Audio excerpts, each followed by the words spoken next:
Vancouver, Sunshine Coast, Sea to Sky Country.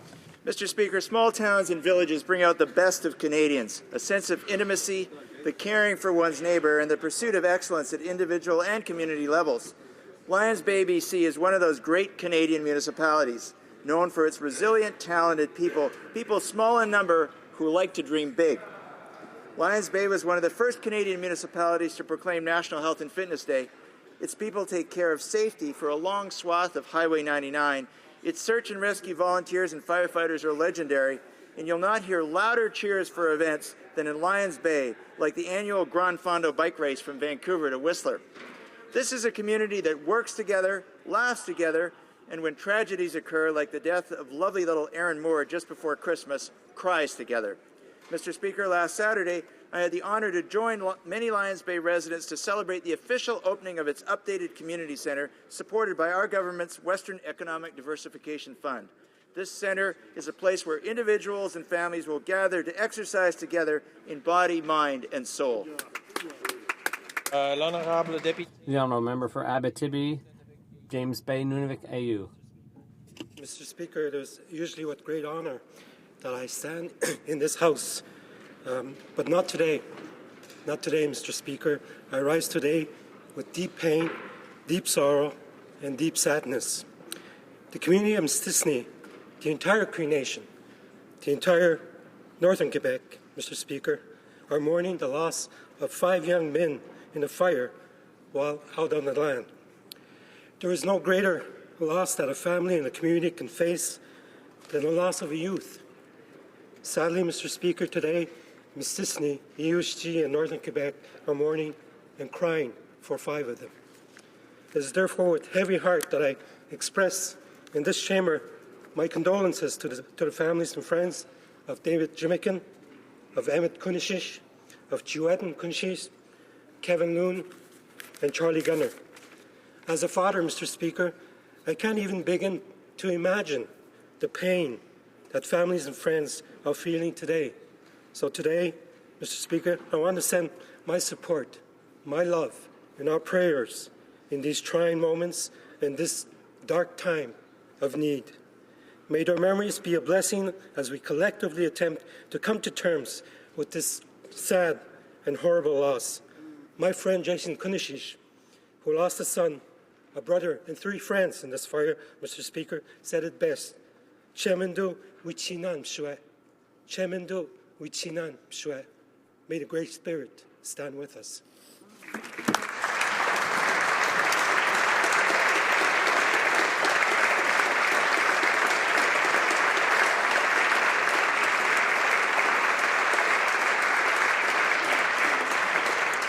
The Honourable Member for Don Valley East. Thank you, Mr. Speaker. On behalf of my constituents in Don Valley East, I look forward to welcoming the Indian Prime Minister Narendra Modi on his first trip to Canada. As a Canadian of Indian origin, I'm thrilled to see this important visit happen. This is an example of the ever-expanding ties between our great countries. Canada and India are negotiating a free trade deal that will create jobs, grow our economy, and create long-term prosperity. Right now, trade between Canada and India is expected to be valued at $15 billion by year's end. With this visit, we expect our trade will continue to expand. Canada and India have a long-standing bilateral ties, built upon shared values of democracy, pluralism, and strong people-to-people links. I am sure that the Prime Minister Modi's visit will be successful and the relationship between Canada and India will continue to be strengthened. Thank you, Mr. Speaker. The Honourable Member for Randon Burns, St. George's. Mr. Speaker, I rise today to recognize the achievement of a team of under-12 female hockey players from Stephenville in my riding of Randon Burns, St. George's. 2 years ago, they decided they wanted to play hockey. They had limited skating experience, and holding a hockey stick was not something with which they were familiar, but they were determined. That first year they played in the provincials, and while they ranked 16th out of the 16 teams entered, they came away without a win.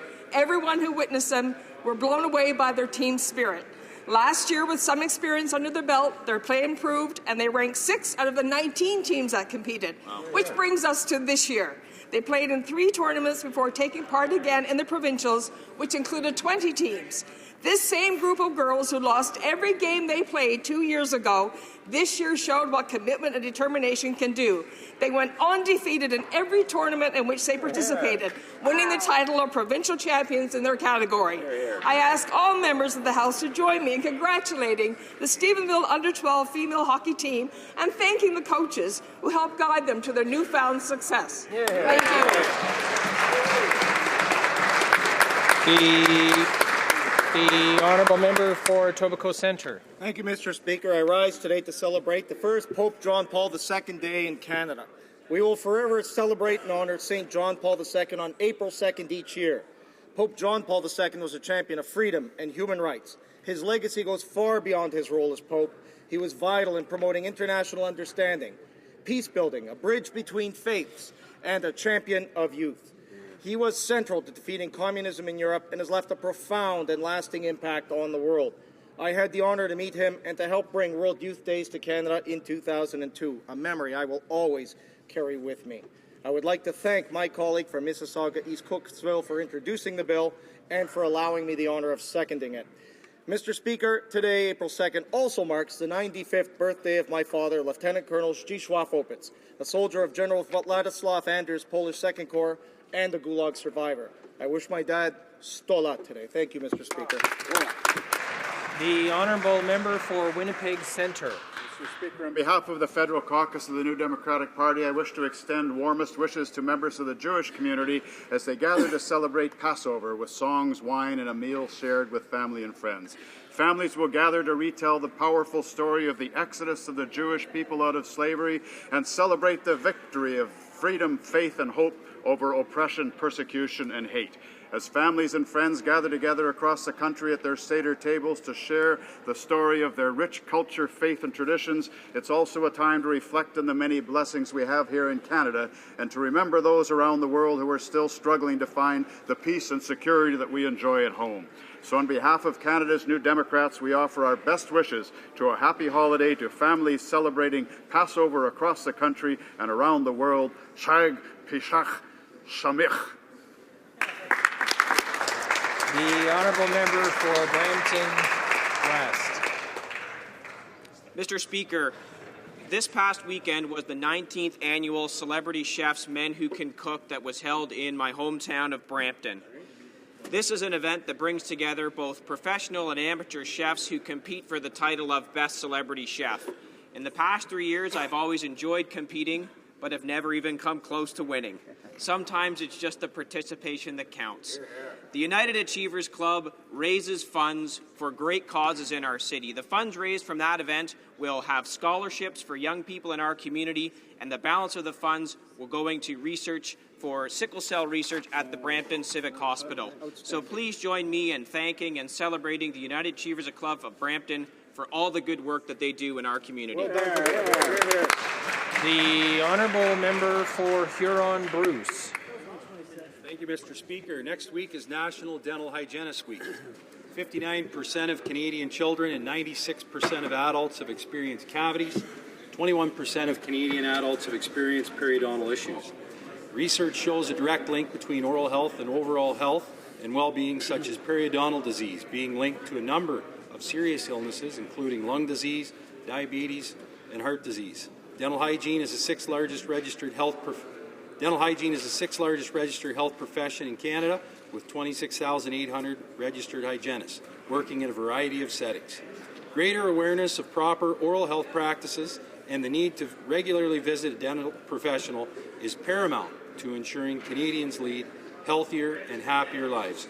Promoting the importance of the issue and celebrating the successes of the profession and contributions of dental hygienists will lead to increased public awareness. Make your appointment today. Thank you. L'honorable député. The honourable member for Pierrefonds-Dollard. Journée des droits des réfugiés. On Refugee Rights Day, let's remember the courage of those who come to Canada so their family can live in peace and safety. And let's remember Canada's responsibility toward asylum claimants. although the government has promised to take in 10,000 more Syrian refugees over the next 3 years, it remains to be seen whether the government will keep its word. Its 2013 objectives of only 1,300 refugees 2 years later than promised. We have reason to be concerned. Mr. Speaker, on this Refugee Rights Day, the NDP urges the Conservative ministers to present us a credible plan to meet his promise to reach refugee targets. Thank you. The honourable member for Oshawa. Mr. Speaker, Canada has been at the forefront of the Ebola response since the earliest days of the outbreak in West Africa. Canadian healthcare workers remain on the ground assisting with international aid efforts, and Canadian scientists have discovered one of the most promising Ebola vaccines in the world. We are supporting unprecedented clinical trials all over the world to ensure this vaccine's deployment as quickly as possible, and I'm very pleased to report that the most recent results are in. According to the New England Journal of Medicine, Canada's vaccine has proven to be both safe and effective in a Phase 1 clinical trial and is closer than ever to being widely deployed to stamp out the remainder of this current outbreak and prevent others from ever occurring. We should all be proud of our Canadian scientists and their work to develop this crucial vaccine that is bringing the world ever closer to ending this outbreak and protecting the health and safety of the global community. Thank you, Mr. Speaker. The honourable member for Churchill. Mr. Speaker, today across Canada, people are coming together to call for justice for Cindy Gladue. By doing so, they are calling for justice for all missing and murdered Indigenous women. Lauren Crazybull, an activist from Alberta, said it well. Quote, Cindy's case is so visibly unjust. Our community doesn't want to wait for another case to happen or another woman to go missing or be found murdered. This is our breaking point. End of quote.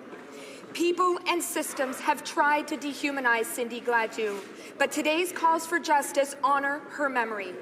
Like never before, communities are speaking out and standing up against systems' failures to address the high rates of violence faced by Indigenous women in Canada.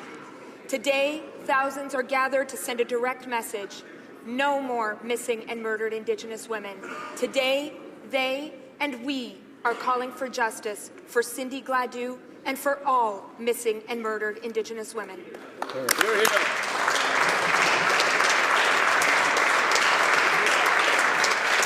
The honourable member for Brant.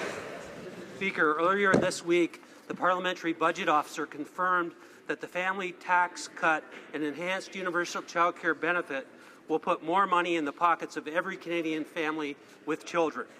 The PBO also confirmed that these benefits will help low-income families the most. Sadly, Mr. Speaker, the NDP and the Liberals disagree with our approach. Instead, they have insulted millions of Canadian families by claiming that, unless they use a licensed daycare space, they are not providing child care for their children and that they don't deserve support. Mr. Speaker, that's completely false. It's clear that the NDP and the Liberals are so blinded by their ideology that they simply don't understand what Canadian families need.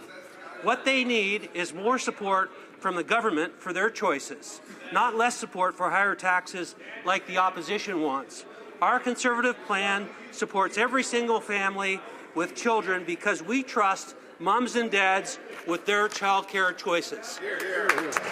The honourable member for Cape Breton-Canso. Speaker, tomorrow will mark the 50th anniversary of the Canada Pension Plan, which, along with the Quebec Pension Plan, was created to ensure that all working Canadians had the opportunity to retire with dignity.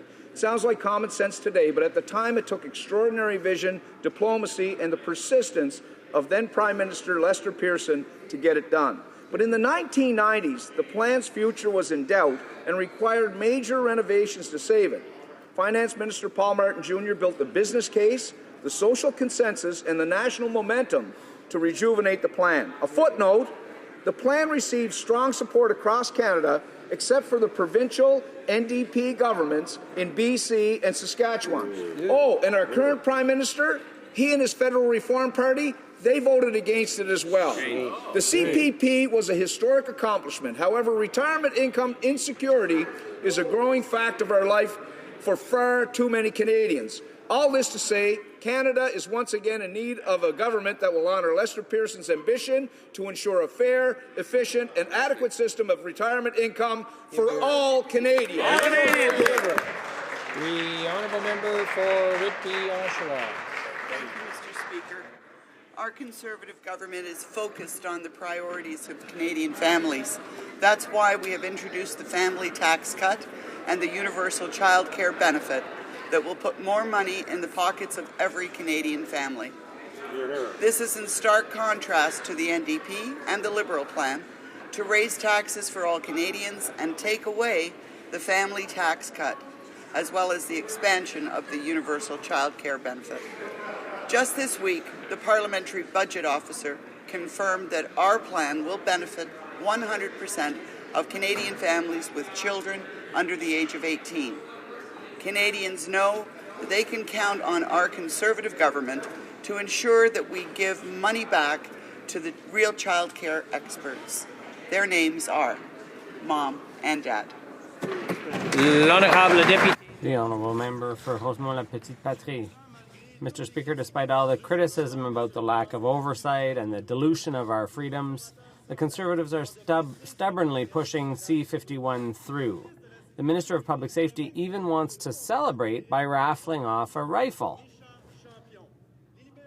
The Liberals, meanwhile, are searching for their backbone. They'll be looking for a long time because it's hard to find a backbone when you say you're opposed, but you vote in favour anyway because of the polls. Even the Bloc finally saw the light and voted against it.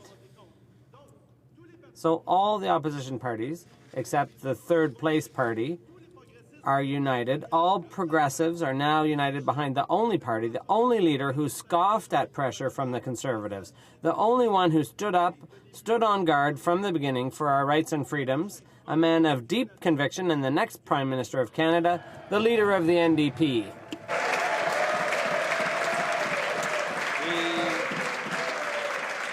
The honourable member for Jasnefe, Missinippi, Churchill River.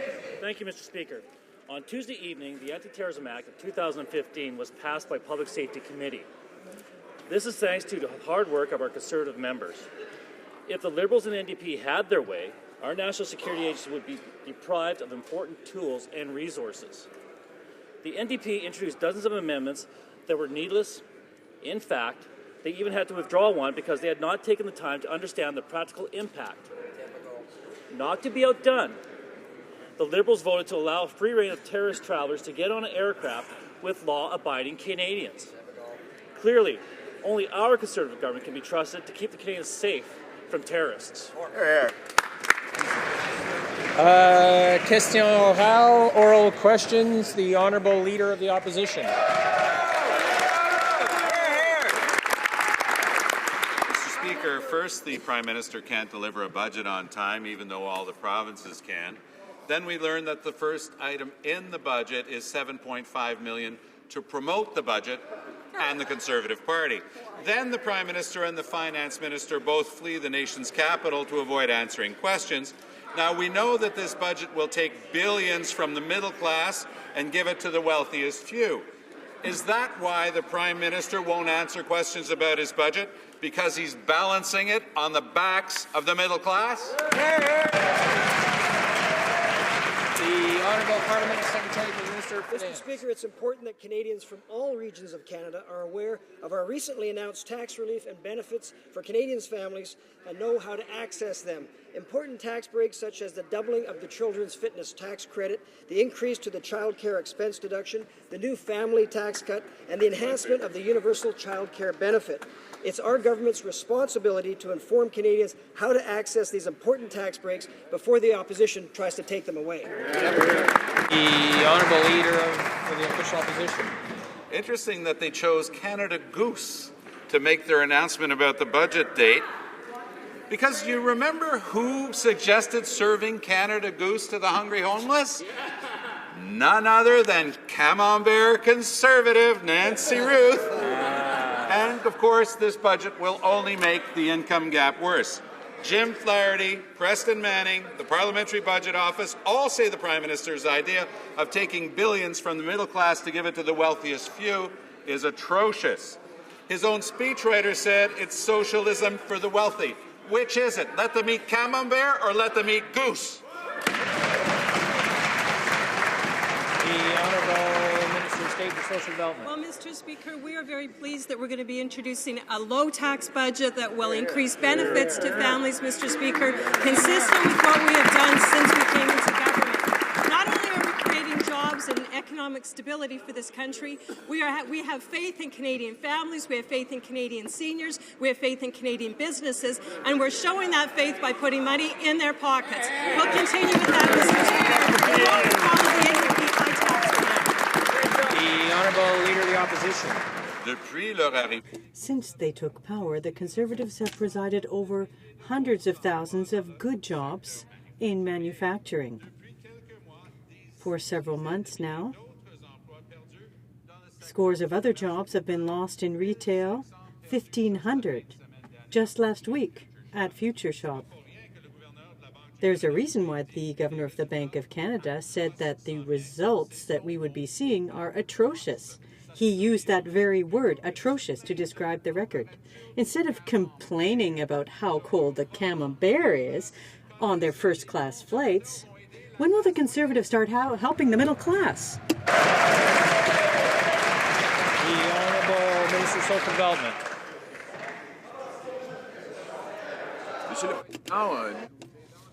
Mr. Speaker, we are helping the middle class by giving money directly to Canadians, putting it in the pockets of Canadian families. The leader of the NDP has said this week that families with children who don't go to a government daycare pay no cost to care for their children.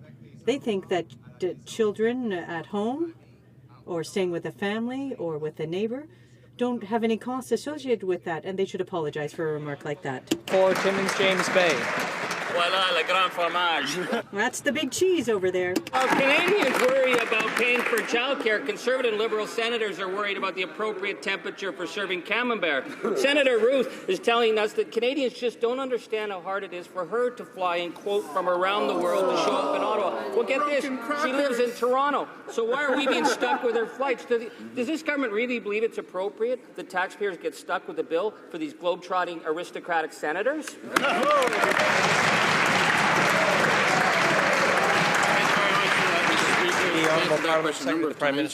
But I tell you what, Mr. Speaker, yesterday I found out, of course, that the member for Scarborough Southwest in Toronto, re-owes the taxpayers $144,000 for an office in Montreal, Mr. Speaker. So he sent his staff, as opposed to having them work in his office in Scarborough, he sent them to Montreal and owes the taxpayer $144,000. I hope he'll do the right thing and repay that $144,000. Before I go back to the Honourable Member for Timmins James Bay, just remind all Honourable Members that questions ought to relate to the administration of the government and answers ought to be directed back towards the question. The Honourable Member for Timmins James Bay. Exactly, Mr. Speaker. This is Parliament. We're dealing with the business of government, and he's acting like the shopkeeper in a Monty Python cheese sketch. I mean, we're talking about here, we've got one senator with $250,000 in bogus claims, another of $100,000,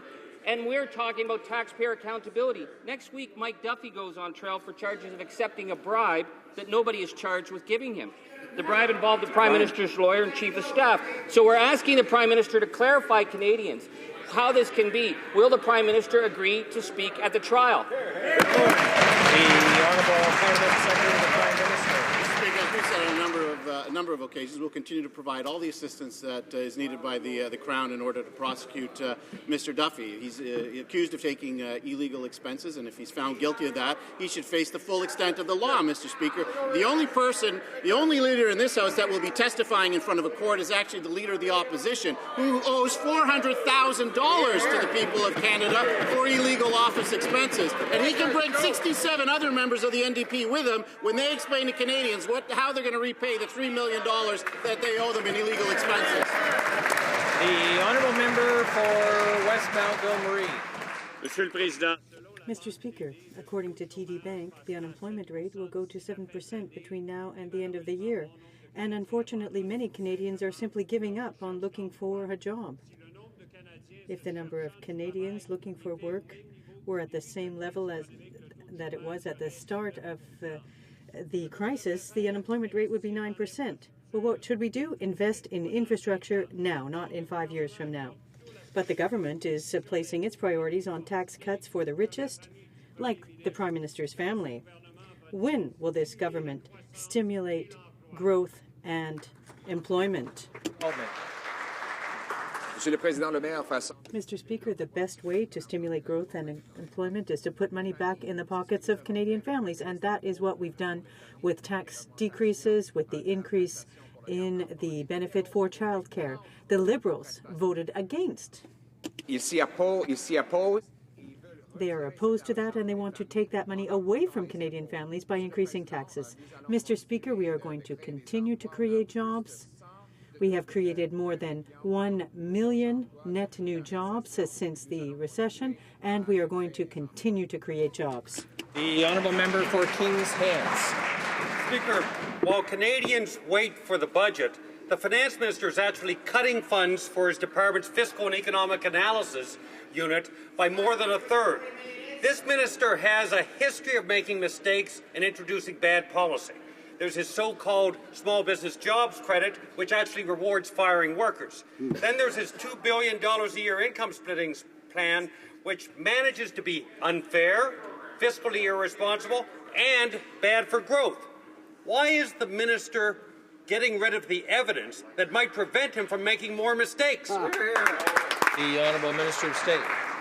Well, Mr. Speaker, it's no mistake that we are giving families tax cuts and tax benefits. And it's also no mistake, and Canadians know, that just as we're giving them those benefits, if the Liberals had the chance, they would end the income splitting for families, they would end income splitting for seniors. They're going to vote against the expanded and increased UCCB, so we know what they're going to do with that, Mr. Speaker.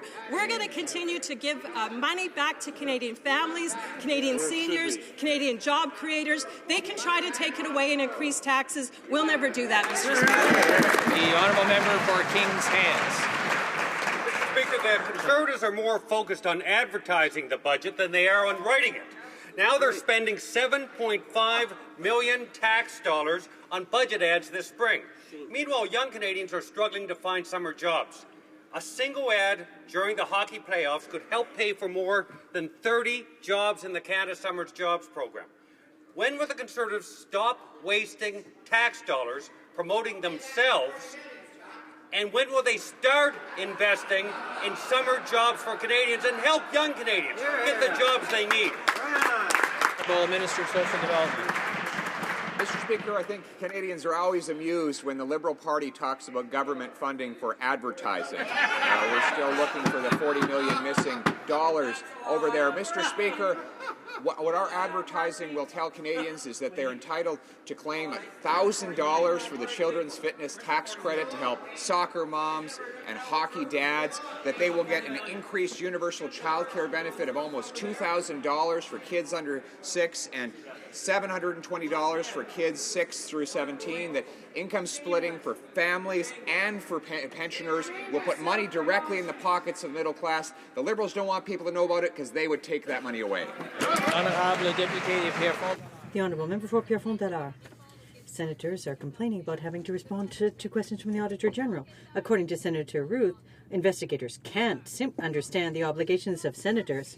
And according to her, taxpayers should be paying her meals on the plane because she can't simply make do with coal, camembert, and broken crackers. What hardship. People need to understand that they're not elected, those senators, nor are they accountable. They are the privileged friends of the Liberals and the Conservatives. Mr. Speaker, when will the Senate be abolished?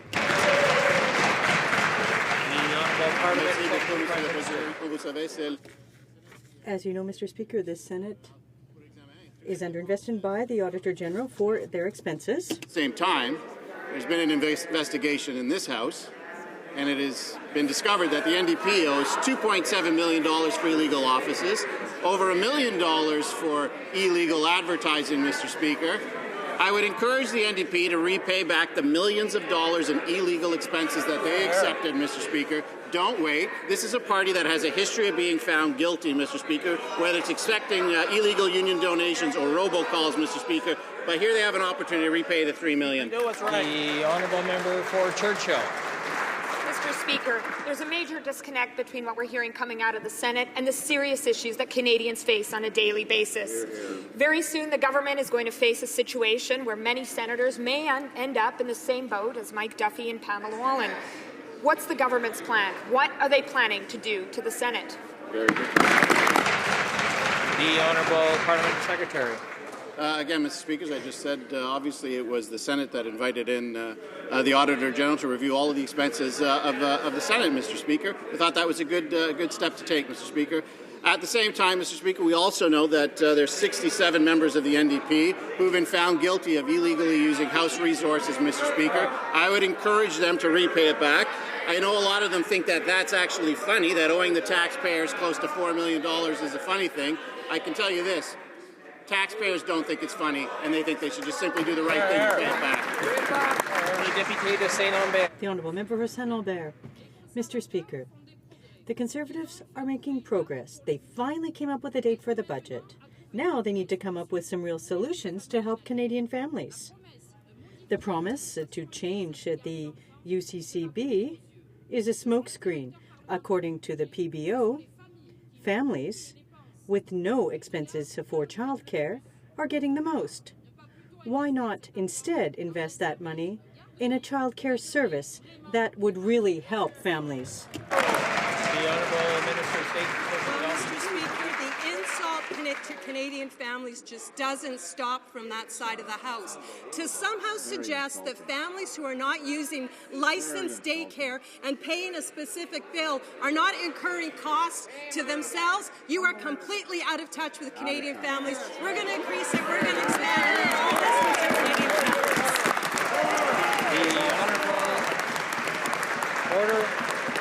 The Honourable Member for Newton North Delta. Talking about out of touch. Canadian families know they won't be getting the help they desperately need from the Conservative budget. Instead of moving forward with the NDP's plan for affordable childcare available to all families, the Conservatives are happy to push forward their income-splitting scheme that will only see the wealthiest families in the country benefit. Will the Conservatives drop their regressive income-splitting plan and put forward in their budget a solution that helps all Canadian families? The Honourable Minister of State. Mr. Speaker, the evidence shows that only about 10% of all Canadian families use licensed or regulated daycare spaces. So, Mr. Speaker, that's the only people their plan would help. Mr. Speaker, our plan helps every Canadian family because Canadian families want to use a variety of options when it comes to caring for their children, and they are all incurring costs. To suggest that Canadian families, when they decide one parent will stay at home or they will use another family member, that they are not incurring costs, that's absolutely absurd. It's wrong. Our plan helps every Canadian family in Canada with children. Member for Rimouski-Nejet-Témiscouata-des-Basques. Mr. Speaker, the action by the Conservatives often raises more questions than provides answers. The NEB announced it was laying off 15% of its staff at a time when the number of energy projects in the country is on the rise. The confidence of Canadians as regards the safe transport of oil is collapsing, especially with the gutting of environmental standards undertaken by this Conservative government. So how can the government justify new cuts when the safety of Canadians is at stake? The Honourable Parliament Secretary for Foreign Affairs. Mr. Speaker, the member opposite should quit misleading Canadians. To be clear, there are no cuts to the National Energy Board.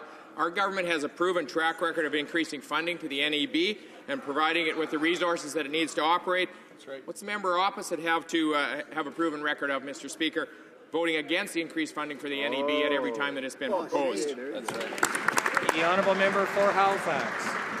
Mr. Speaker, there are cuts, and it just doesn't make any sense because cutting 24% of the National Energy Board's resources when the when they actually need more oversight and more resources, well, it's just plain wrong. Provinces have serious concerns about the NEB's capacity, and so do local communities across this country.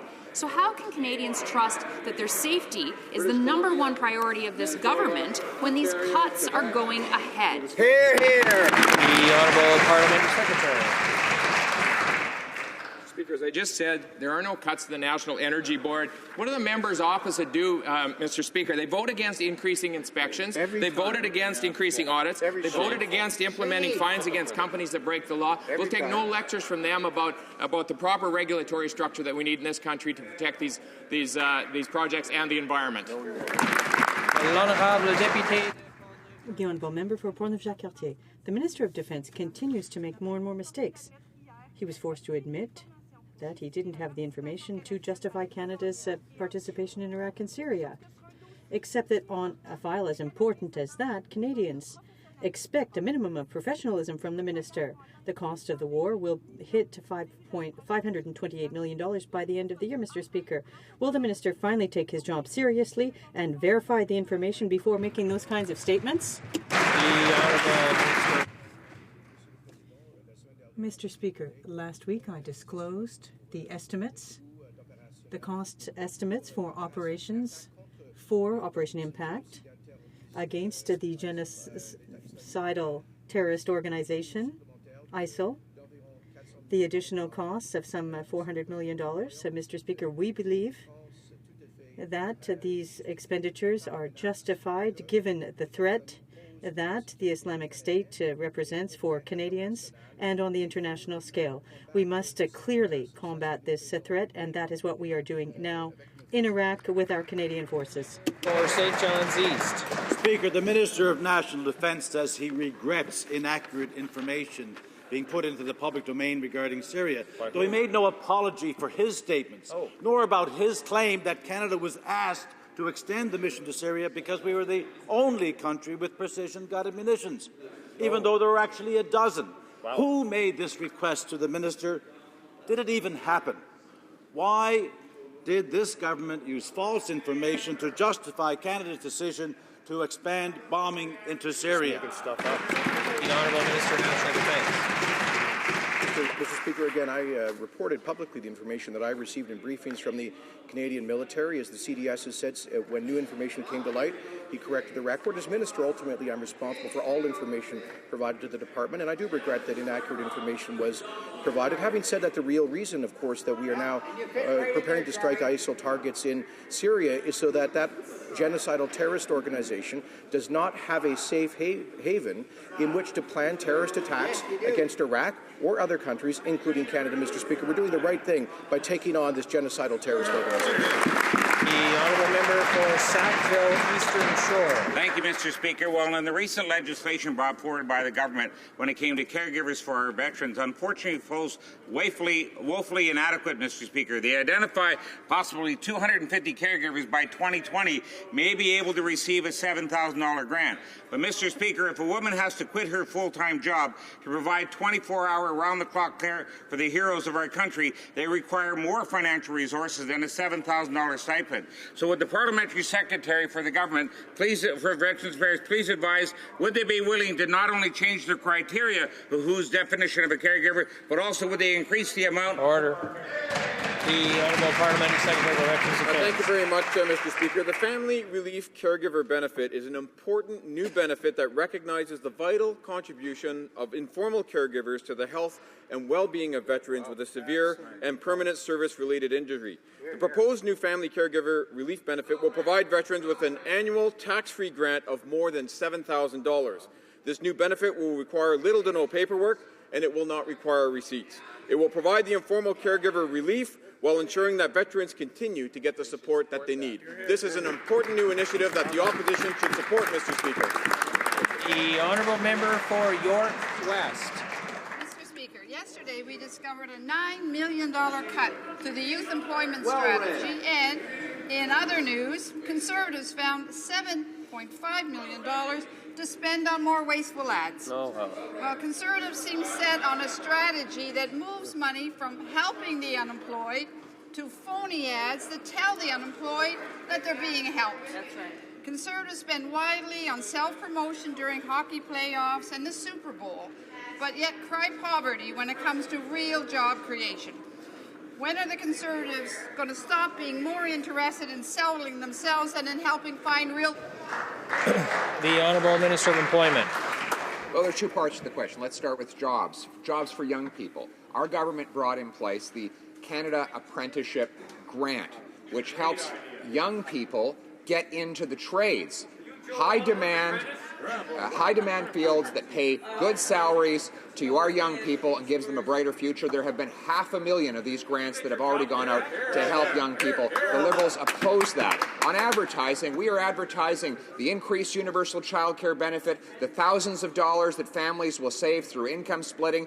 The Liberals don't want those families to know about those benefits because the Liberals would take it away. The Honourable Member for Lac Saint Louis. Economic confidence is measured by the health of the retail sector. A Future Shop store and a Target store are closing in my riding, and they're both less than a kilometre apart. These closures are leaving a gaping hole in the local economy. The government has undermined the confidence of consumers and businesses through this late and inadequate action. When will the government finally take steps that are commensurate with the economic challenges Canadians are currently facing? The Honourable Minister of Employment. Mr. Speaker, the worst way of helping retailers is by increasing taxes on families. If families have more money in their pockets, they can purchase goods, buy services from retailers, and that creates jobs. So that's why, Mr. Speaker, we've increased the UCCB. We've up to $2,000 for children under 6 and up to $720 for children aged 6 to 17. The Liberals voted against that. They want to withdraw or take that money away from Canadians, increase taxes, and we're not going to allow them to do that. Yes, thank you, Mr. Speaker. Mr. Speaker, this government's failure to be able to create jobs over the last couple of years has led to Canada's economy shrinking, and that's the bottom line, Mr. Speaker. That has been very hard on the middle class of Canada. Mr. Speaker, I drive around Winnipeg, and what you will see is Safeways are disappearing, Target stores are closed down, Future Shop is closed down. This government does not even understand the importance of economic growth and creating jobs, Mr. Speaker. My question to the government is, when is the Liberal Party and when is Canadians going to start to see a plan that's going to generate the jobs that are so important to our middle class? The Honourable Minister of Employment. Mr. Speaker, their only plan is to raise taxes on families that shop at these retailers. You don't create jobs for retailers by taxing the people who buy their goods. We're doing exactly the opposite on this side of the House of Commons. We have lowered taxes for small businesses so that they can afford to hire more. We've lowered taxes for families so that they can afford to spend at their local businesses. And we are training our young people for the jobs that actually exist. Good, solid, well-paid jobs for our young people through quality training. The Liberals opposed all of it, and that's why Canadians side with us. The Honourable Member for Alfred Belin. The more people hear about C-51, the more they oppose it. 90% of all the witnesses who appeared before the committee agreed that C-51 is dangerous to our rights and freedoms.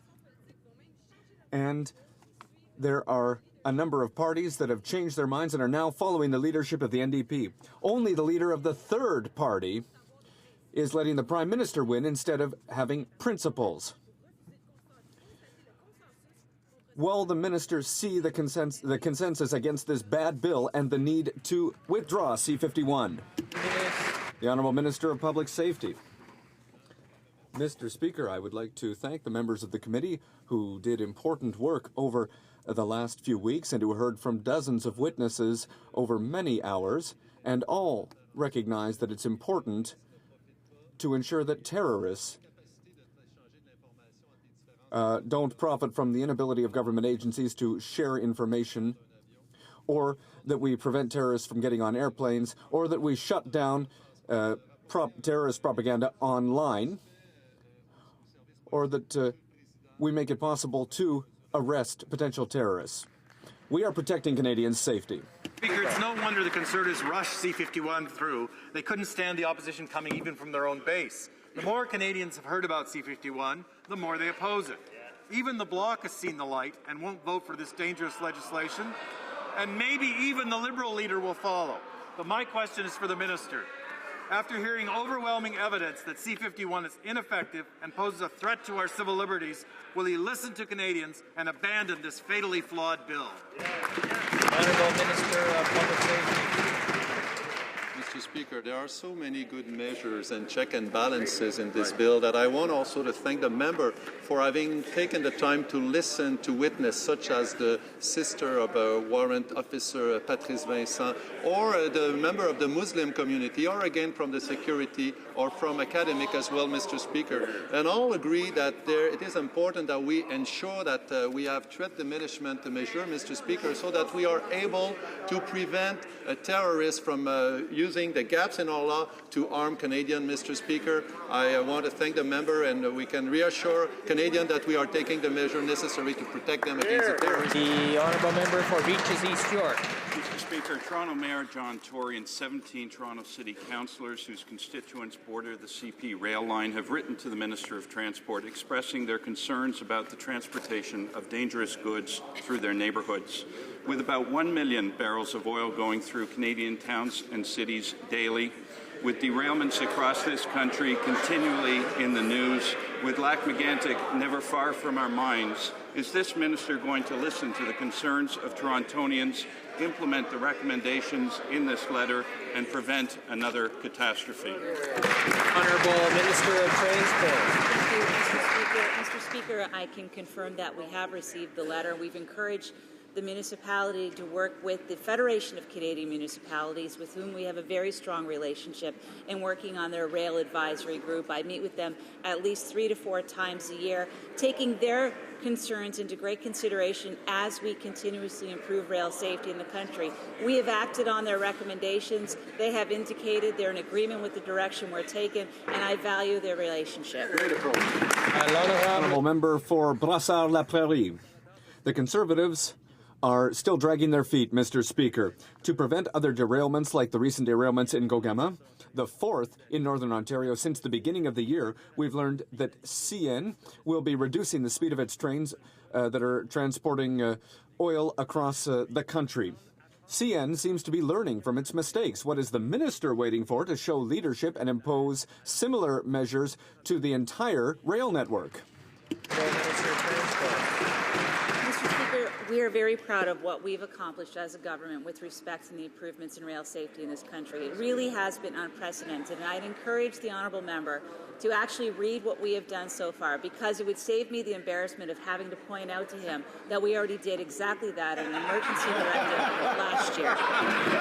The honourable member for Nipissing-Temiskaming.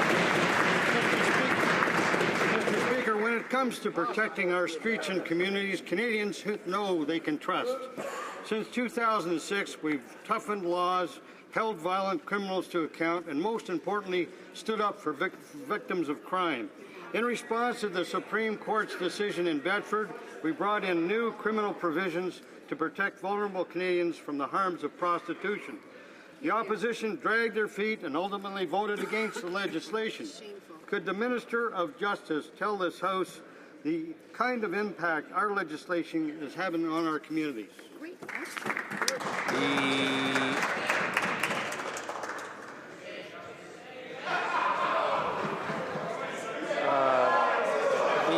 The Minister. Mr. Speaker, I thank the member from Temiskaming and Nipissing, and I want to congratulate members of the RCMP who recently conducted raids to break up an international prostitution ring. They identified hundreds of potential victims who were being forced into prostitution, an inherently dangerous life. At least 500 victims, mostly young women, were moved around the country and forced into sexual slavery in many Canadian cities. Through the investigation, although it's ongoing, 6 individuals have been charged in charges recently enacted by our government. Canadians trust this government to protect Canadians in our communities where they work, live, and raise their families. The honourable member for Montmagny-Lilley, Kamouraska, Rivière-du-Loup. The Economic Development Agency for the Regions of Quebec exists to help create jobs in our regions. But the report on plans and priorities tabled yesterday by the government shows that the Conservatives plan to cut again $20 million from the agency's budget by 2018. $20 million, that's almost 10% of the agency's budget. And that's on top of the tens of millions of dollars that go unspent every year by this government. How can the minister justify these cuts? Well, thousands of Quebecers in the regions are losing their jobs. They're looking for jobs without finding any. This is unjustifiable. How are they justifying this decision? The Honourable Parliamentary Secretary. Thank you, Mr. Speaker. I would like to share with my colleagues some of the things that economic development has done since 2006. Imagine 530 projects funded, over $2.3 billion in contributions approved, over $9 billion in total investments. I think that Economic Development Canada is doing its job to improve the economy of Quebec. The Honourable Member for Beauharnois-Salaberry. I don't think we have the same numbers here, Mr. Speaker. If the regions prosper, all of Quebec prospers, but the Conservatives are cutting almost $12 million from the Business Development Program at the Agency for the Regions of Quebec, along with almost $2 million in support for entrepreneurs and $3 million in support for the CEDEX and community economic development in Quebec. Why are the Conservatives doing everything they can to destroy small businesses in our regions? The Honourable Parliamentary Secretary.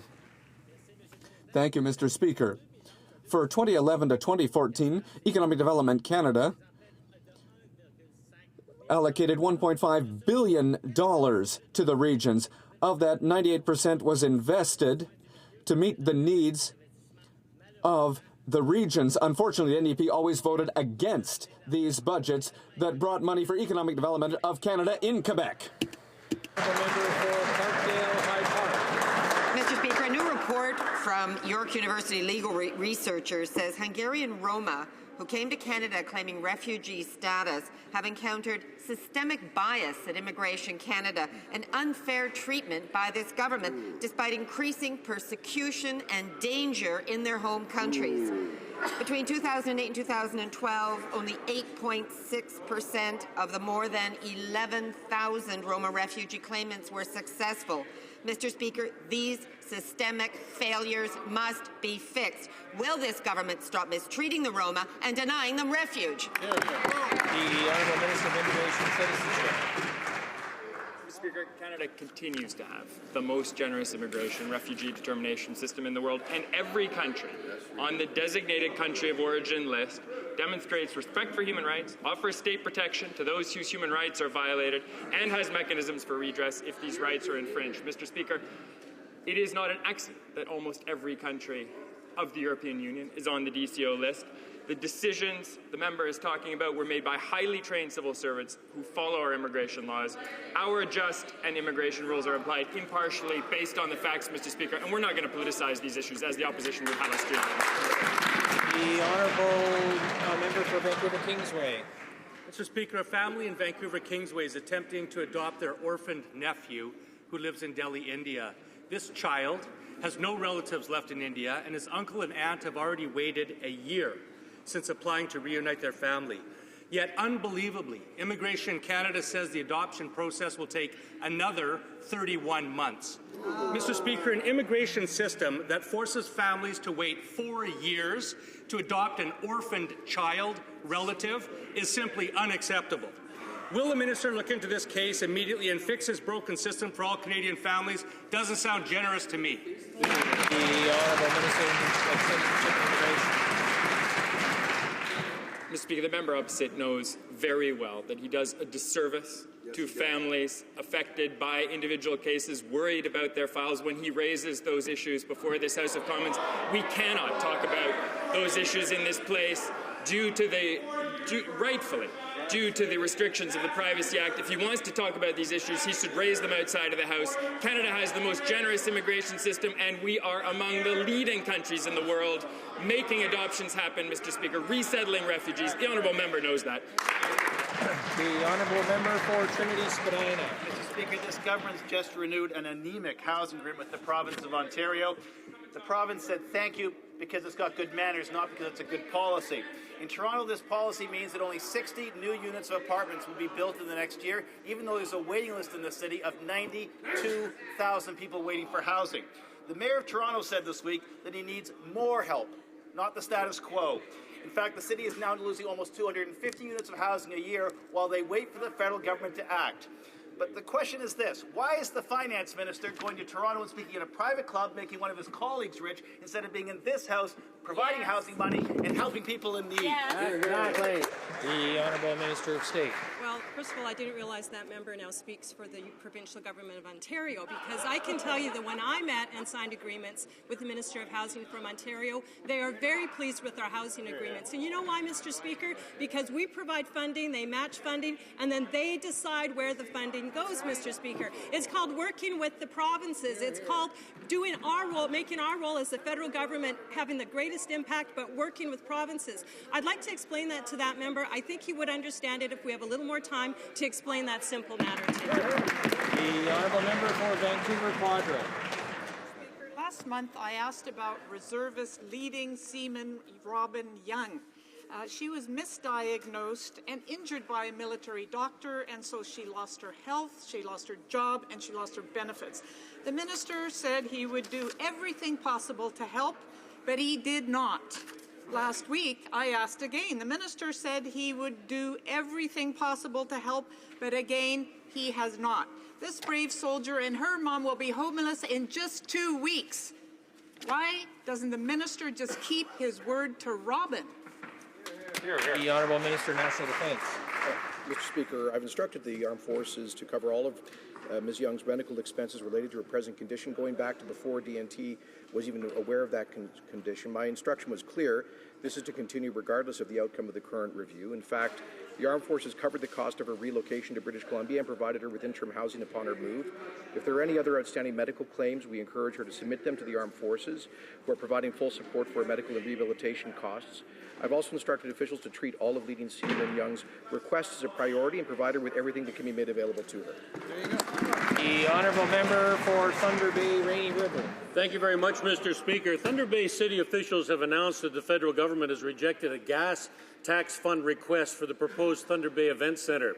Now, this rejection comes despite the federal government already spending more than $800,000 on the project. The FedNor minister says the city's confused. Will the infrastructure minister provide clarification about his decision, and will he pledge to work together with the City Council so that Thunder Bay can access gas tax funding for this or other projects?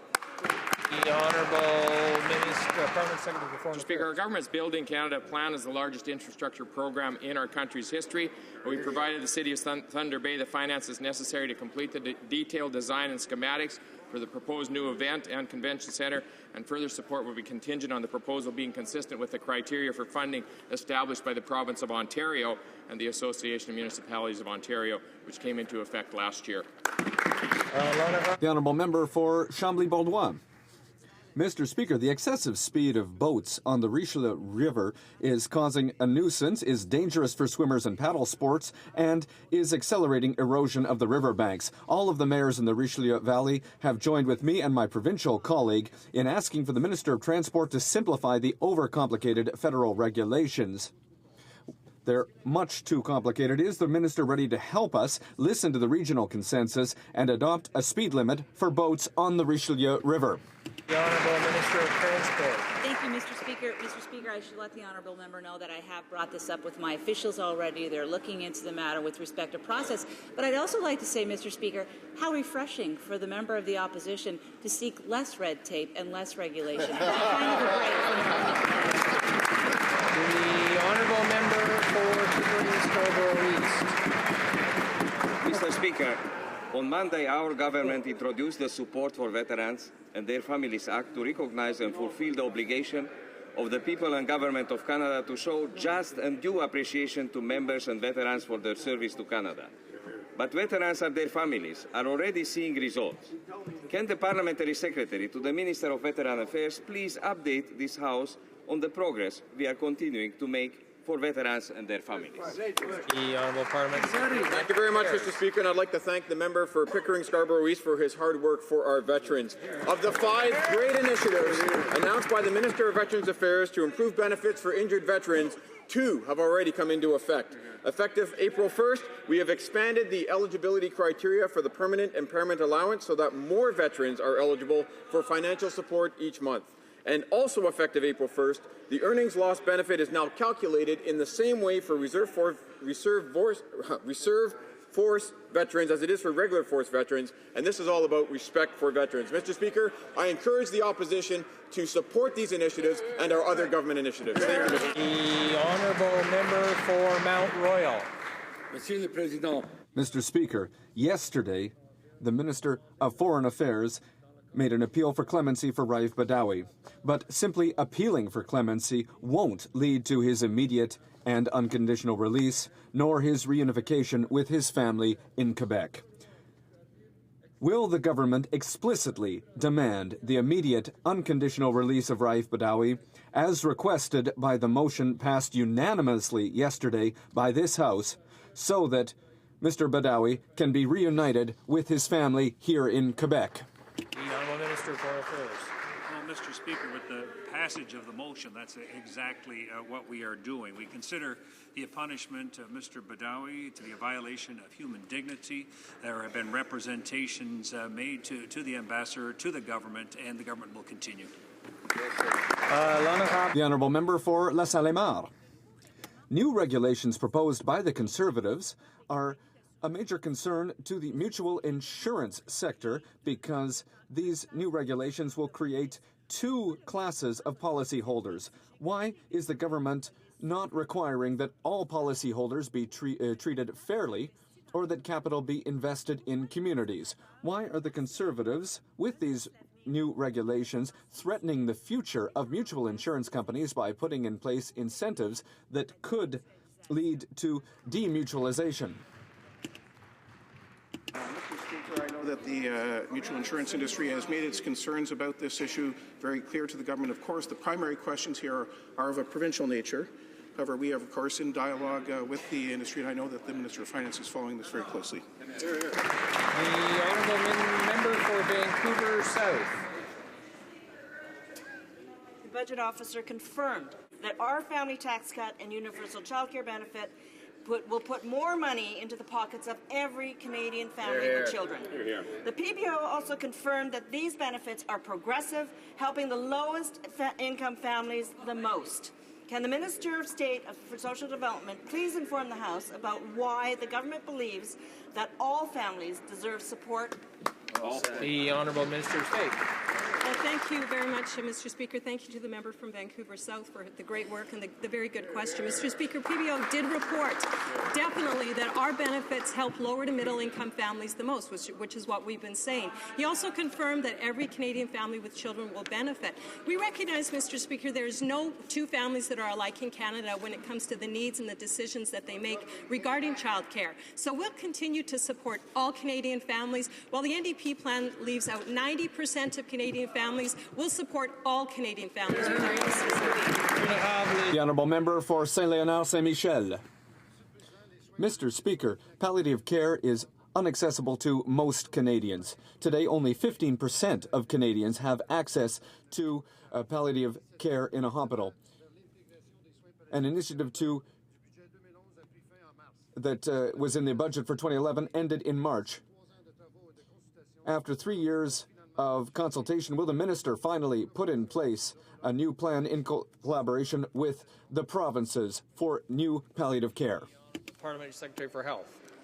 Mr. Speaker, the honourable member raises a really good point around palliative care and the real challenges that are faced by families as they deal with this very difficult time in their lives. I think it's important to know, of course, the provinces are responsible for health care, and we have record high transfers. They're going to be $70 billion by the end of the decade, but the federal government also has an important role, and I think since 2006, it's important to know that we've invested more than $43 million in research, and those are going to provide much-needed support and information for the provinces. The Honourable Member for Saint-Léonard Saint-Michel. Consulting is now over. The action needs to be taken. End-of-life care is an essential health care need. If the health minister needs help, Quebec has already legislated in Bill C-52, which states that palliative care should be a legislative right. Canadians should be guaranteed palliative care when they need it, and the consequences of failing to provide such care should give Canadians ground for legal action. Several countries like Germany, France, and Italy have legally provided citizens this right. It's urgent that this government offer more support for nursing home, caregivers, and home palliative care as our hospitals are unable to meet demand. When will the Minister of Health take action? The Honourable Parliament Secretary for Health. Thank you, Mr. Speaker. And again, I think the record high transfers to the provinces so that they can actually deliver, which they're constitutionally obliged to do. But I think on top of the money that we've spent on research, we do play a really important partnership role.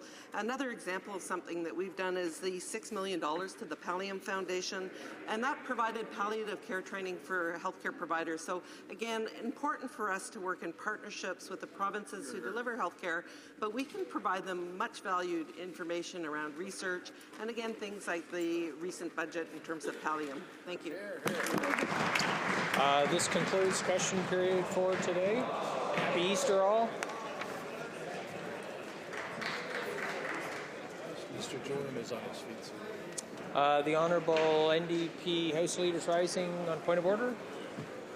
No, Mr. Speaker, rising for the Thursday question.